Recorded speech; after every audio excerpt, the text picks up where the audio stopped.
আসসালামু আলাইকুম। আমি নাদিয়াফি নিভা, বিষয় শিক্ষক, বাংলাদেশ ও বিশ্ব পরিচয়। আমি আমার প্রিয় পঞ্চম শ্রেণীর শিক্ষার্থীবৃন্দকে স্বাগত জানাচ্ছি অনলাইন ক্লাসে। আশা করছি তোমরা সবাই ভালো আছো এবং নিয়মিত পড়াশোনা চালিয়ে যাচ্ছ। চলো আমরা পড়া শুরু করি। আমরা সময় নষ্ট না করে এখন শুধু মনোযোগ দিব পড়াশোনায়। অনেক সময় আমাদের কিন্তু চলে গিয়েছে, আমাদের কিন্তু আর এক দিনও সময় নষ্ট করা যাবে না। আচ্ছা, গত ক্লাসে আমরা পড়েছিলাম অধ্যায় 2-এর পাঠ 3 নিয়ে। আজ আমরা পড়ব অধ্যায় 2-এর পাঠ 4। পাঠ 4-এ আছে পরবর্তী প্রতিরোধ আন্দোলন। পরবর্তী তাহলে আগে কি ছিল? সবার আগে ব্রিটিশদের বিরুদ্ধে সর্বপ্রথম যে আন্দোলন হয়েছিল বা বিদ্রোহ হয়েছিল সেটা ছিল সিপাহী বিদ্রোহ। আজ আমরা পড়ব এর পরবর্তীতে যে প্রতিরোধ আন্দোলনগুলো হয়েছিল ব্রিটিশদের বিরুদ্ধে সেগুলো সম্পর্কে। দেখো, 20 শতক পর্যন্ত ব্রিটিশ শাসনের বিরুদ্ধে আন্দোলন চলতে থাকে। শিক্ষা প্রসার এবং নবজাগরণের ফলে দেশপ্রেমের চেতনার বিস্তার লাভ করে। ব্র্যাকেট দাও, এখান থেকে প্রশ্ন হবে দেশপ্রেম চেতনা বিস্তার লাভ করে কেন? 1885 সালে, এটাও ব্র্যাকেট দাও, 1885 সালে ভারতীয় জাতীয় কংগ্রেস নামে একটি রাজনৈতিক দল গঠিত হয়। ব্রিটিশরা ভারতীয় জাতীয় চেতনার প্রসারে ভীত হয়ে পড়ে এবং 1905 সালে বাংলা প্রদেশকে ভাগ করার সিদ্ধান্ত নেয়। একে বঙ্গভঙ্গ বলে। অর্থাৎ ব্রিটিশরা যখন ভারতীয় চেতনায় ভীত হয়ে পড়ে, অর্থাৎ ভারতীয়রা যেভাবে আন্দোলন করছিল, যেভাবে ব্রিটিশ বিরোধী হয়েছিল, এইটাকে ভয় করে এবং তাদের মধ্যে ঐক্যবদ্ধতা, একতাবদ্ধতা দেখে ব্রিটিশরা ভয় পেয়ে গিয়েছিল এবং তারা কি করেছিল, বাংলাকে 2টা অংশে বিভক্ত করার জন্য তারা সিদ্ধান্ত নিয়েছিল। একেই বলা হয় বঙ্গভঙ্গ। আসামকে অন্তর্ভুক্ত করে পূর্ব বাংলার অঞ্চল গঠিত হয়। আসামকে অন্তর্ভুক্ত করে পূর্ব বাংলার অঞ্চল গঠিত হয়। কিন্তু এর বিরুদ্ধে প্রতিবাদ শুরু হয়। এর বিরুদ্ধে অর্থাৎ বঙ্গভঙ্গের বিরুদ্ধে এত বেশি প্রতিবাদ হয় যে এত বেশি প্রতিবাদের ফলে 1911 সালে বঙ্গভঙ্গ রদ করা হয়। রদ অর্থ হচ্ছে বঙ্গভঙ্গ নিয়ম যেটা ওরা করেছিল সেটা বাতিল করে আবার পুনরায় দুটি বাংলাকে একত্রিত করে দেওয়া হয়। রাজনৈতিক আন্দোলনের পরবর্তী ধাপ ছিল 1906 সালে ভারতীয় মুসলিম লীগ নামে রাজনৈতিক দল গঠন। এটা আন্ডারলাইন করো। ব্রিটিশ বিরোধী আন্দোলনে ক্ষুদিরাম বসু, প্রীতিলতা, এখানে একটা লাইন আমাদের মিস হয়েছে যে ভারতের বড় আন্দোলনগুলোর মধ্যে ছিল স্বরাজ আন্দোলন, অসহযোগ আন্দোলন এবং সশস্ত্র যুব বিদ্রোহ। ব্রিটিশ বিরোধী আন্দোলনে ক্ষুদিরাম বসু, প্রীতিলতা ওয়েদ্দেদার এবং মাস্টারদা সূর্য সেনের আত্মত্যাগ ও সাহসিকতা চিরস্মরণীয়। এতটুকু ব্র্যাকেট দাও, প্রশ্ন উত্তর আসতে পারে। ব্রিটিশ বিরোধী আন্দোলনে কাদের নাম চিরস্মরণীয়? প্রথম ও দ্বিতীয় বিশ্বযুদ্ধে ভারতের অনেক সাহসী তরুণ ব্রিটিশদের পক্ষে অংশগ্রহণ করেন, কিন্তু তাই বলে ব্রিটিশ বিরোধী আন্দোলন থেমে থাকেনি। স্বাধীনতার জন্য ভারতীয়দের আন্দোলন চলতে থাকে। এখানে দেখো ক্ষুদিরাম বসুর ছবি দেয়া আছে, প্রীতিলতা ওয়েদ্দেদারের ছবি দেয়া আছে, মাস্টারদা সূর্য সেনের ছবি দেয়া আছে। রাজনৈতিক আন্দোলনের তৃতীয় ধাপে নেতৃত্ব দিয়েছেন নেতাজি সুভাষচন্দ্র বসু এবং শেরেবাংলা A.K. ফজলুল হক। এ সময় রবীন্দ্রনাথ ঠাকুর, কাজী নজরুল ইসলাম, বঙ্কিমচন্দ্র চট্টোপাধ্যায় ও শরৎচন্দ্র চট্টোপাধ্যায় প্রমুখ লেখকের কবিতা, গান ও লেখার মধ্য দিয়ে বাঙালির স্বাধিকার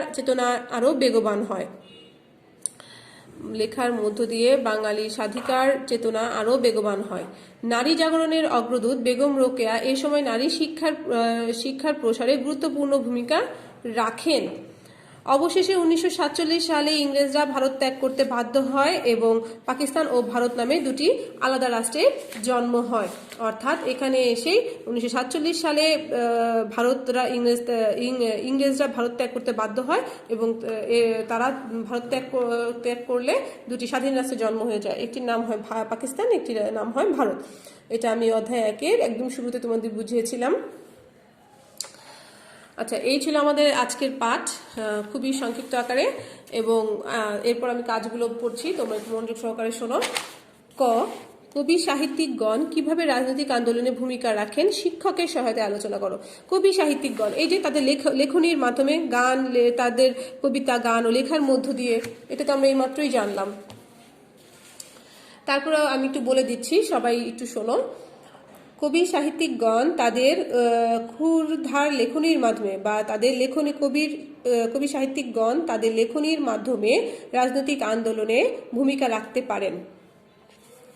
বিশেষ করে তারা কবিতা, গান ও লেখনীর মাধ্যমে একটি দেশের সার্বিক অবস্থা তুলে ধরতে পারেন। তাদের এসব লেখনী পাঠ করে সাধারণ মানুষ দেশপ্রেমে উদ্বুদ্ধ হবে এবং দেশের ভালোমন্দ সম্পর্কে সচেতন হবে। ফলে যে কোনো পরিস্থিতিতে দেশ রক্ষায় তারা আগ্রহী হয়ে উঠবে।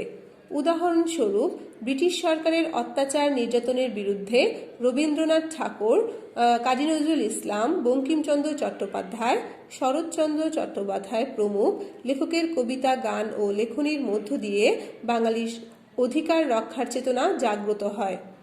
এভাবে কবি সাহিত্যিকগণ রাজনৈতিক আন্দোলনে ভূমিকা রাখতে পারেন। আমি যে প্রশ্নটা এটা যে বললাম কিভাবে ভূমিকা রাখতে পারেন, এটা তোমরা ইচ্ছে করলে লিখে নিতে পারো, যেটা বলেছি। হ্যাঁ, বারে বারে রিভিউ করে ভিডিওটা তোমরা এটা শুনে শুনে লিখে নিবে।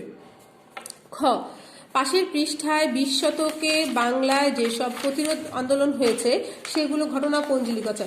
পাশের 20 শতকে এখানে বলেছে যে 20 শতক পর্যন্ত, প্রথম লাইনটা 20 শতক পর্যন্ত ব্রিটিশ শাসনের বিরুদ্ধে আন্দোলন চলতে থাকে। এখন 20 শতক পর্যন্ত কি কি আন্দোলন হয়, এখানে কি কি আন্দোলন হয় একটা ছকে দিতে বলেছে। তাহলে আমি ছকটা তোমাদের এখানে একটু হালকা করে একটু অল্প করে একটু বুঝিয়ে দিচ্ছি। দেখো, এখানে যদি আমরা দেই সাল, এখানে আসবে প্রতিরোধ আন্দোলন।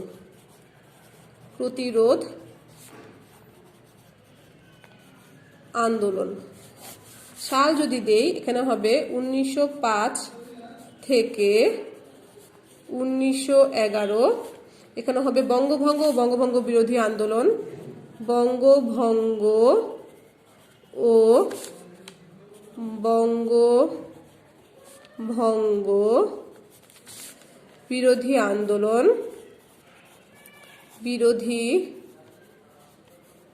আন্দোলন। আরেকটা হচ্ছে 1920 থেকে 1922 সাল অসহযোগ আন্দোলন।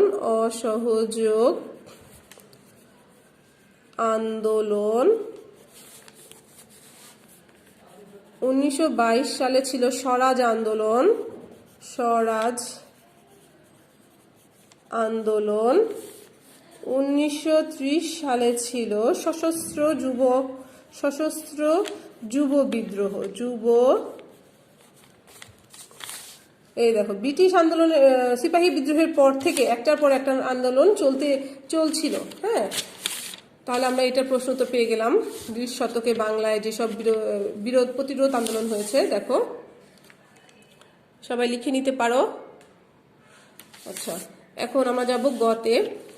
আরো কিছু করি। বাঙালির স্বাধিকার আন্দোলনে রবীন্দ্রনাথ ঠাকুর, কাজী নজরুল ইসলাম এবং বেগম রোকেয়া গুরুত্বপূর্ণ ভূমিকা রেখেছেন। তাদের সম্পর্কে আরো তথ্য খুঁজে বের করো। রবীন্দ্রনাথ ঠাকুর, কাজী নজরুল ইসলাম, বেগম রোকেয়া। আচ্ছা, এখানে তেমন এই প্রশ্নটা তেমন গুরুত্বপূর্ণ নয়, তারপর আমি বলছি, তোমরা শুনে রাখো যে রবীন্দ্রনাথ ঠাকুর ছিলেন একাধারে একজন কবি, উপন্যাসিক, প্রাবন্ধিক, চিত্রকর। তার গানের গীতিকার, সুরকার ও শিল্পী সব ছিলেন তিনি নিজেই। 1913 সালে সাহিত্যে নোবেল পুরস্কার লাভ করা রবীন্দ্রনাথ ঠাকুর ছিলেন প্রথম ভারতীয় নোবেল বিজয়ী। 1905 সালে তিনি পঞ্চম জর্জ কর্তৃক নাইট উপাধি লাভ করেন, কিন্তু জালিয়ানওয়ালাবাগ হত্যাকাণ্ডের প্রতিবাদে 1919 সালে তিনি এই উপাধি বর্জন করেন। রবীন্দ্রনাথ ঠাকুর ভারত ও বাংলাদেশ দু দেশেরই জাতীয় সঙ্গীত রচনা করেছেন।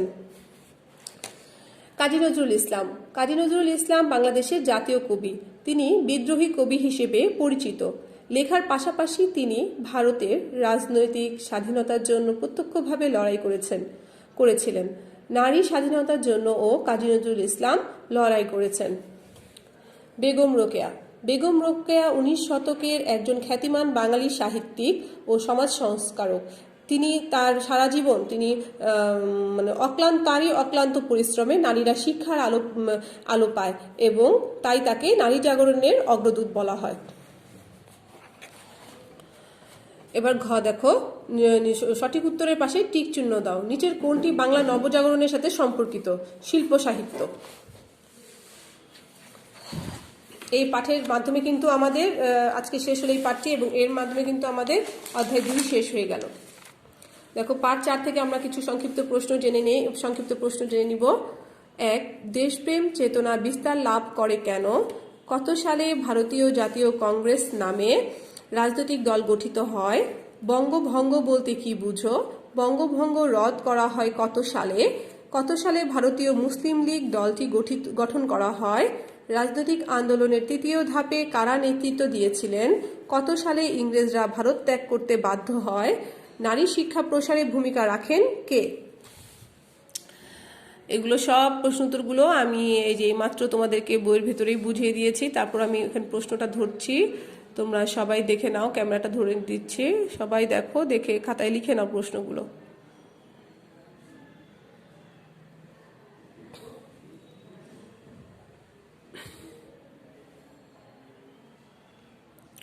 আমাদের অধ্যায় 2 শেষ হয়ে গেল এর মাধ্যমে। আমরা কিন্তু 2টা অধ্যায় আমাদের শেষ। তোমরাও কিন্তু বাসায় অবশ্যই পড়া ফেলে রাখবে না, প্রতিদিনের পড়া প্রতিদিন শেষ করবে। ভালো থাকবে সবাই, আল্লাহ হাফেজ, আসসালামু আলাইকুম।